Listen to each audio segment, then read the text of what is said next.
India গিয়ে আমার সাথে কি ঘটে গেল তা নিয়ে আপনাদের সাথে ভিডিওতে সবকিছু শেয়ার করব। আসসালামু আলাইকুম।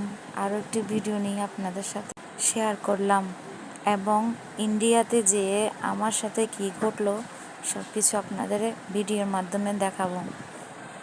তো ইন্ডিয়া যাওয়ার জন্য চট্টগ্রাম থেকে আমরা বাসের টিকিট করে নিলাম এবং আমার হাতে যেটা দেখতেছেন ওটা একটা আঙ্কেলের, উনি নিয়ত করেছে ইন্ডিয়াতে আজমির শরীফে দিবে, সেজন্য একটু ভিডিও করে নিলাম।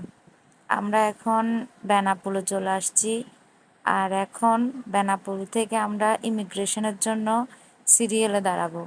সিরিয়ালে দাঁড়িয়ে সব কিছু চেকিং হবে এবং আমাদের পাসপোর্ট ভিসা সব কিছু ঠিক আছে কিনা সব চেকিং করা হবে। আপনাদের ভিডিওর মাধ্যমে কিছু তথ্য জানিয়ে দিব যেটা আপনাদের কখনো যদি ইন্ডিয়া যান কাজে লাগবে। কিছু দূর হাঁটার পরে আমরা ইমিগ্রেশনের চেকিংয়ে পৌঁছে যাব, যেখানে সব কিছু চেক করা হবে। এগুলি হচ্ছে সেই বক্স যেখানে দাঁড়িয়ে দাঁড়িয়ে প্রত্যেকজন তার পাসপোর্ট এবং সব কিছু তথ্য এখানে চেকিং করা হবে। আমরা সব কিছু চেকিং করে চলে যাচ্ছি ইন্ডিয়ার উদ্দেশ্যে। এখন ওপারে যেয়ে ইন্ডিয়ারও ইমিগ্রেশন হবে, ওখানেও আবার চেকিং হবে।